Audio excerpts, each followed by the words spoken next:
Batman and Captain America are both perfect examples of the pinnacle of humanity. Batman has trained most of his life to make sure what happened to him as a child never happens to anyone again. And Captain America is the man out of time who was injected with the super soldier serum to stand up for what is right and just with the world. Both have surprisingly similar physical feats, and this one may be closer than you think.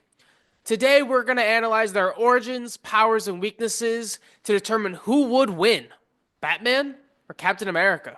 Today, I'm going to argue on Batman's behalf. As most of you know, if you've been around the channel for as long as we've been doing it, Batman is my absolute favorite superhero of all time, second only by Daredevil himself. And yes, I will call Batman a superhero, and I'll explain why. Let's get into a little bit of his origin stories. And I am aware that, let's say, 85% of the world knows Batman's origin story. But then there's that other percentage that, if you're new to the channel, Batman was born the night that his parents were murdered. They went to a theater or a movie, depending on which iteration you've seen or read. And coming out of the theater, and in some iterations, it's because Bruce wanted to leave because he's afraid of something or he was just tired. The way Nolan depicts it is because he's afraid of bats. And in some comics, that's also the way it's depicted.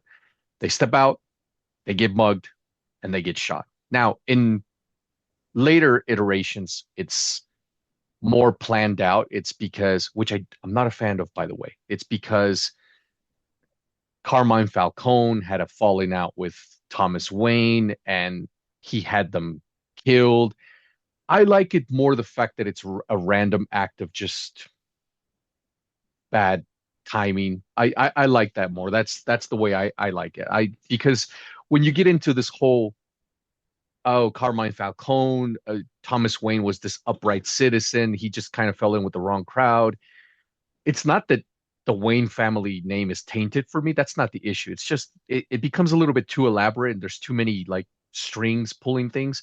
That's what I don't like. I like it more that it's just a random act of violence. That Joe Chill or whoever it might have been, because there hasn't been certainty on that, just was down on his luck, needed some cash, shot these two people, didn't even know who they were. I don't like the fact that, oh, I'm waiting for them outside of the theater and I know exactly who they are.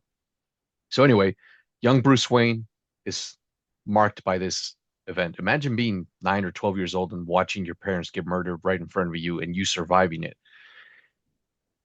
Then he embarks on this mission to perfect his mind and body.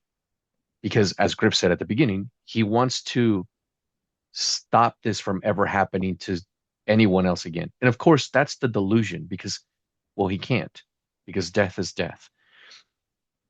But that's what really embarks him on this persona of being Batman. And that's the one key I take away from the origin story is that he goes insane. I mean, there's an insanity level to Bruce Wayne because he's hell bent on preventing this from happening, and he really does become Batman. And he even calls himself Batman. He Bruce Wayne died that night, and I love that. And now he spends the latter part of his life perfecting and honing his skills, body, mind. He does everything from learning every martial arts, every fighting style that you can imagine. And he really does learn everything. He learns from the best. He learns from Ra's al Ghul. He learns a lot of things from Alfred himself, whether it's engineering, whether it's just basic self-defense, because for those of you that don't know, Alfred Pennyworth is an ex MI6 agent. It's funny because we've thought of him more as just a butler, but Alfred, I like that iteration better, where he's this ex spy, James Bond type, and he's very protective of Bruce Wayne. But also, Bruce Wayne grows up taught by Alfred, not just self-defense, things like that, but how to not be a dick. Because Bruce Wayne has all the money in the world to be, let's say, Lex Luthor, and he's got manners. He's polite. He's well educated because of Alfred. Alfred really has become his father, and I love that. And he teaches him, how to be a mechanic, how to fix a car, how to get his hands dirty. He learns from Ra's al Ghul. Ra's al Ghul, it's the way it's pronounced, not Ra's al Ghul. Fuck Christopher Nolan. But he learns all these things, everything from biology, science, He's a mathematical expert, which is, for those of you who are math geeks, it's not an easy thing to do. It's math is hard. I've struggled with math all my life. He knows biology. He knows how to perform autopsies. He knows pretty much anything that you. He really is. And Griffin and I hate throwing this out there, but he really is a genius. He's got genius level intellect. His IQ level is through the roof. And what's great about Batman, at least to me, is that his mind is as perfect as his body, which, very few people could be as strong as you are smart. You're either very smart or you're either very strong. Bruce Wayne, Batman, is at the peak of human level condition. Just some of the things he's able to do are crazy. What he's able to just lift, his micro sleeping, just that alone is crazy. He sleeps for like 5 minutes at a time and is as fresh as if though he would have had a full night's sleep. The way his workout regimen is, it's crazy. He starts a very early day and starts it by having breakfast and working out. Working out really reminds me a lot of Bruce Lee. Bruce Lee was all about perfecting his mind and body. He didn't put junk in his body, didn't drink. And for all those people, also Bruce Wayne doesn't drink. He pretends to at these social events. He doesn't consume alcohol, doesn't smoke because he really is about having his body at the peak of human condition. When he gets sick, he could better a cold in a day, which Griff knows me now for going on what, 12 years? If I Something get like that. sick, I'm down for a week. If I get a cold, forget it. And I have a pretty good immune system. I rarely get sick, but when I do get sick, I'm down for an entire. You guys won't see me on a video for an entire week. Bruce can better a severe cold or a flu in a day. Just the methods that he's learned. He's learned from the best escape artist in DC Comics, Satana's father. If you guys know who Satana is, you know who her father is. Bruce spent years with him and learned all of these. Like when you see him in comics or in movies that he's like captured and he's tied up, he's gonna get out of that shit faster than it took them to tie him up. It's crazy the amount of traps that he's escaped. It's just he's an escape artist. There's no other way to put it. He's an expert martial artist. He's an expert marksman. He would beat most people in hand-to-hand combat. This is going to piss off even my brother, but that's all right. Fuck you, dude. He will beat with prep time, and yes, with kryptonite, he will beat, and he has beaten Superman. He's done so in the movies, he has done so in the comics. Yes, if he shows up without prep time and without kryptonite, that's not even going to be a fight. I concede it to Superman, but Batman is that guy who is extremely dangerous. He's extremely athletic, he's extremely agile. He's a master hacker. It's anything he can find on the computer, he will. His reflexes are Jedi level reflexes, I would say, which is crazy. He's a skilled pilot. You guys remember this when you see him in his bat jets or his bat wings. He's an expert pilot. And there are iterations where he's learned from Hal Jordan himself and other great, amazing pilots, which is just awesome. His gadgets and technology, the Nolan movies kind of did him shady that way because it appears like, and although Lucius Fox is a brilliant man, he didn't build all that shit. He did get his tech from Wayne Enterprises, but it's his company. But he builds all these things, grappling guns, batarangs, all of that stuff is 100% built by him. And a, a part of his genius level intellect, my favorite thing about Batman is, fuck the question, he is the world's greatest detective. And I love that. I've talked to Griffin time and time again. My favorite Batman stories are when he uses his brain and he's out there, solving puzzles, looking for clues and figuring out who did it and how to capture them. He's a master of weaponry. And he won't use a gun, but he knows, he understands it very well, and he's an expert swordsman, as we've seen when he fights Ra's al Ghul. Most of the fights that he has with Ra's al Ghul are not hand to hand combat; they're pretty much with the sword, and I love that because he can go toe to toe with Ra's al Ghul, and Ra's al Ghul has been around for 500 fucking years, if not more. So trust me, the dude knows how to use probably every weapon on Earth, and Batman beats him in hand to hand combat and in swordsmanship. Batman can stand a toe to toe with the best. He's lost, but he's also beaten the best. Steve Rogers was born and was raised right in the middle of the Great Depression. He had a very frail and weak body, and he wanted to help serve his country. He was growing up and he turned 18 right around World War II, and he signed up to enlist. However, due to him being so frail and weak, he kept getting denied over and over again under Section 4F. Very similar to how the Marvel movies are. During some of his attempts, he was approached by Colonel Phillips, and he was recommended to the Super Soldier program, where he then met Dr. Erskine in DC to undergo experimentation for the Super Soldier Serum. Very much as we know, in which he was injected and then showered with Vita rays to help physically grow him into Captain America. And then after this, sadly, Erskine was killed by a Nazi spy, and Captain America went under months of intense training, everything from gymnastics to hand to hand combat to tactics. He was being trained to be the perfect soldier, as Captain America and the Super Soldier Serum is quoted to make him the perfect human being. That is what he is.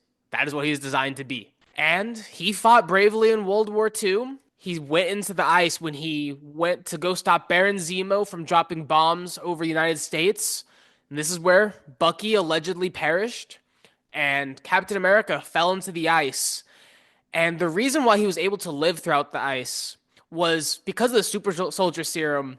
He was because of it, it was able to crystallize over his body, putting him more into a suspended animation state instead of freezing.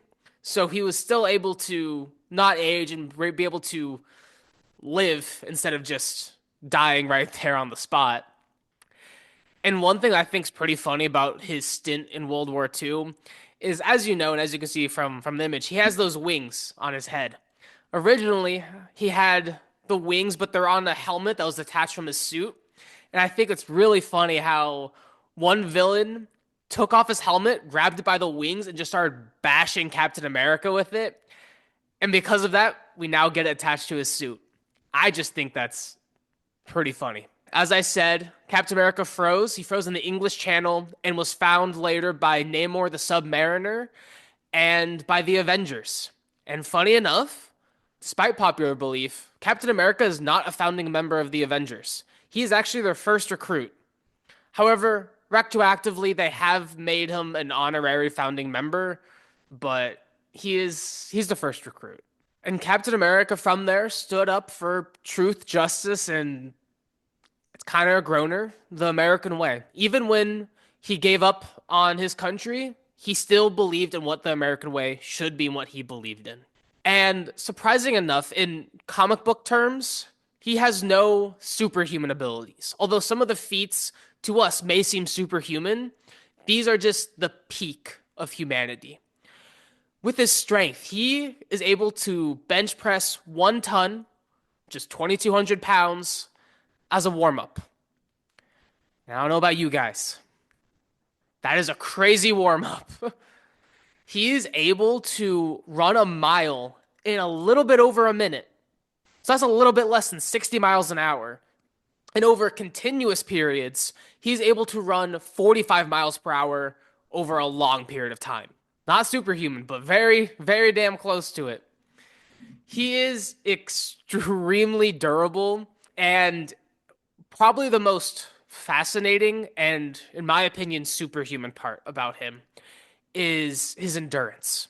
Because of the superhuman, not the super, because of the super soldier serum, his body's able to break down toxins. So he's not able to get drunk, able to shake off poisons, and his muscles don't feel atrophy. He doesn't get tired.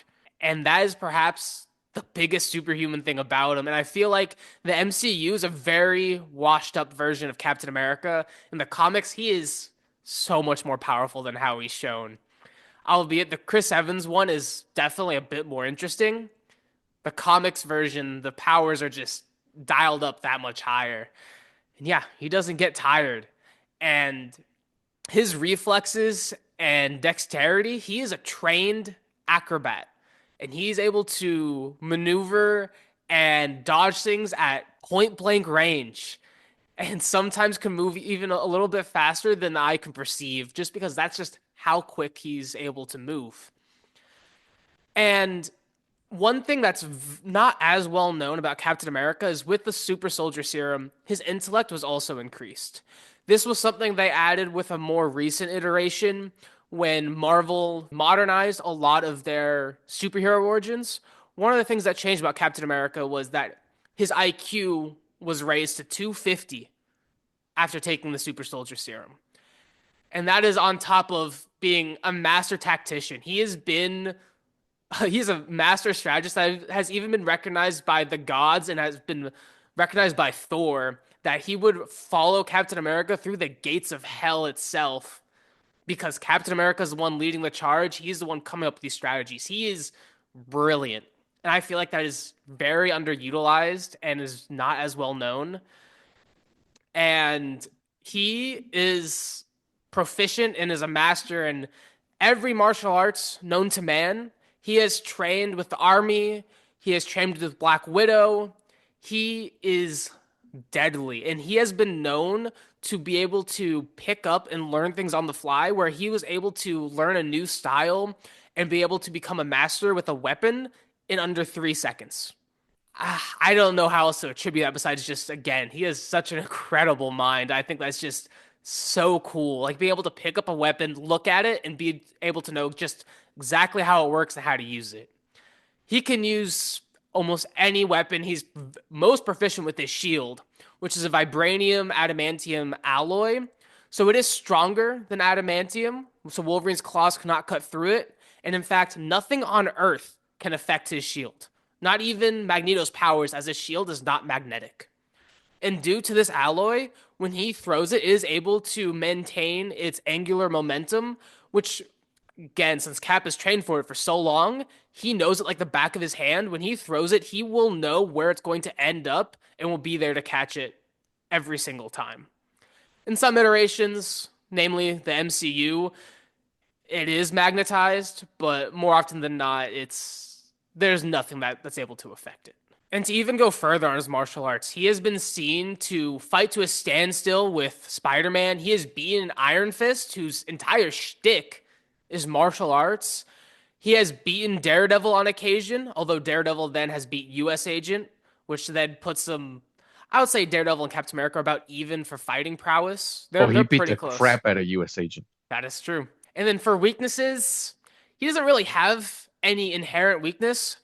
The only thing is that he can be overpowered again because he does not have superhuman strength. He can be overpowered, but even then, as I said before, Spider-Man is stronger than Captain America, but Captain America is able to fight him to a standstill just through tactics and strategy. Also, because Spider-Man holds back. Yeah. And now, who would win? Batman or Captain America? I think Captain America wins 10 times out of 10. While Batman is a very proficient fighter, one thing that I think is very much goes in Captain America's favor is there's this character in DC called Prometheus. He is made to be almost this opposite of Batman, where they're able to go pretty similar toe to toe. But one time in a Marvel vs. DC crossover, Prometheus downloaded Batman's fighting style. So he's able to fight exactly like Batman. And he wipes the floor with Batman. Then in a separate encounter in the same series, Prometheus, still using Batman's fighting style, fights Captain America. And Prometheus gets his ass handed to him. So because of that, I think on the fly, without any prep time, and just using Batman's style, Captain America is going to be able to beat Batman in martial arts. I think for strength, Captain America is a bit stronger, considering Batman's highest feat that we know is 1 ton bench pressing, whereas Captain America does that as a warm up. And perhaps the biggest reason why I think Captain America wins is he does not feel fatigue ever. No matter if Batman uses adrenaline or even if he does tire at a slower rate than humans, he will tire. Captain America won't. And that, to me, is the biggest reason why Captain America wins. Well, Griff makes solid arguments. but I do this kind of shit for a living. So I don't agree that Captain America beats Batman in martial arts. I don't agree that he knows the level of fighting styles that Batman knows.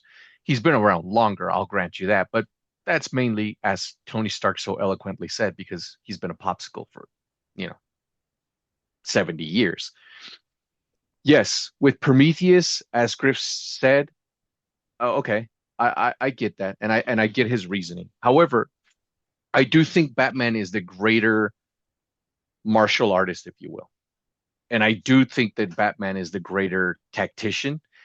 Yes, in recent iterations, as Griff said, Captain America's IQ skyrocketed, but that's like they've just now started doing that. His original origin, I think, suited him better. But this whole idea of like his IQ level is like this super high IQ. I mean, you could be a very good tactician and a warrior without having an IQ level that big. Yeah, I agree. I am of the stance that Batman shows up, no prep time, he's going to get his ass kicked. I 100, and I am one of the biggest Batman supporters, fans, if you will, out there. But I understand that sometimes the sky is dark, not sunny. But with prep time, if Batman really studies Captain America, if he really sits down and learns everything about Captain America, I think Batman could beat him. Not by a lot, because I'm not crazy. Because as Griff said, more importantly, other than anything else, Captain America doesn't have any inherent weaknesses. This isn't Superman that we could just take down with a couple of kryptonite rocks. But I do agree, and this is just my personal opinion, given everything I know about Batman and given everything I know about Captain America, I think there is that one chance where if, you know, Superman has said this about Batman, he's the most dangerous man alive without any superpowers. Today we agree to disagree, but we want to leave it up to you guys. What do you guys think? And in the comments, leave a like next to who you think wins. There'll be a comment for Captain America and a comment for Batman. Leave a like to determine who does win between Captain America and Batman.